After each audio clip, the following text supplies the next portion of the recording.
Good morning, boys and girls. Today is going to be the last book for your summer success program. And some of the books that I've given you are books that you would have read at the end of kindergarten. And I've given you a couple first grade books. Well, today we're going to end with a first grade book because you guys are almost first graders. And you've been doing a really good job with your reading. And I think with some practice that you will do just fine with this story. But our story is actually one that has to do with some things that you have learned in math. And the title is Greater Than. In first grade, you should have learned about numbers that were greater than or less than one another. And so that is what this story is going to be about today. And so are some of your activities this week. But let's go through and do that picture walk first and see if at least there's some words that we can predict based on the pictures to help us with our reading. You know that you're going to see the words greater than often in the story. So remember the title of our story. That will be super important. If you look at this picture though, the picture here, I see a bunch of different vegetables and like gardening gloves and some birds. So I'm wondering if words such as vegetable or garden might be on this page. It's possible. On this page, I do see the two birds, but here what I see are two types of vegetables. These are called beets. And on this page, they have a bunch of carrots. And I could probably go through and count them. And one's hiding down here. 1, 2, 3, 4, 5. There are 5 carrots. So over here, they now have a math problem for you. And they have the greater than, less than sign.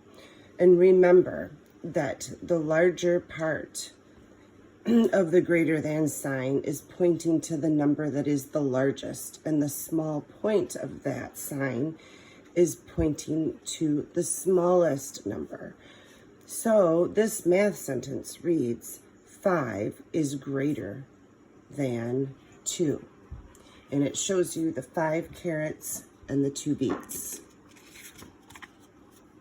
Okay, here they have another vegetable that you may or may not be familiar with, but this is a yam. Okay, and if you look here, I see 1, 2, and then there's a third one just kind of popped up right there. You can see the back of it. So there are 3 yams altogether. These are onions, and so I'm going to count the onions. 1, 2, 3, 4. There are 4 onions. And here is the math sentence that they're putting together with the yams and the onions. And you can see the larger side is pointed to the 4. So this math sentence reads, 4 is greater than 3. All right, now this picture, it's a little tough, but down here at the bottom, they're counting beans. Okay, if you can see the long green beans. So I have 1, 2, 3, 4, 5, 6 green beans. Okay, this book would have been a lot easier in color, but I couldn't print it in color. So just follow along with me, and you know, maybe you need to color the vegetables before you read, and that would be a really good idea too. On this page, all I see is 1 pepper. That's it. So now they're going to compare the beans and the peppers. And we know that there were more beans than there were peppers. So the sentence is going to read, 6 is greater than 1. Okay? So think of some of the names of the vegetables that we read about in here. Think of the word vegetable. Think of the word garden. Those are words that will probably be in your story today. Think of the title, greater than. Remember those words. Those are some words that you will see and we have talked about, and that might help make your reading a little bit easier. Okay? All right, now you can go ahead and follow along with me. I'm going to go through and read the story for you so that you can practice, and then I look forward to hearing from you. The title is Greater Than.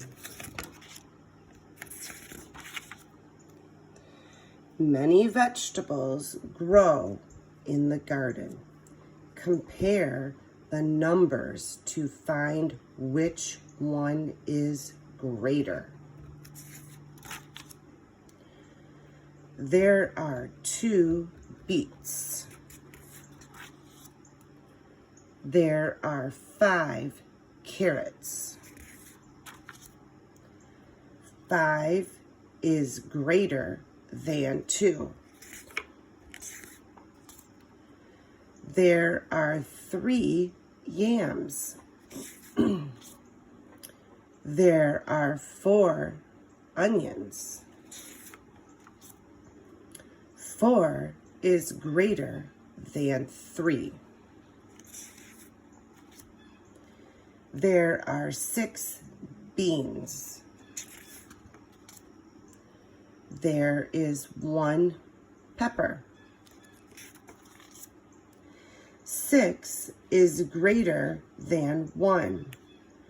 Which group of vegetables has more than any other? Which number is the greatest? Okay, that's the end of our story today, boys and girls. It is a little bit more difficult, but I know that you can totally do it if you practice. And parents, this is the story that you might need to give a little more help on. That first page and that last page are really the most complicated. There are many sight words in the story, but there are also many sight words that they'll be learning at the beginning of first grade. So this kind of gives you both a good example of what to expect at the beginning of this upcoming year. So really practice it. And if you can pick up on a couple new sight words, that will really be helpful going into your first grade year to begin your reading. And even if on that first and that last page, parents, you really need to do some rereading with your child and talk about specific words, or read it to them several times and have them read along with you. Those 2 pages might take a little bit more practice, but I think it'll be really worth it for them in the end. Okay, thank you. Have a good day.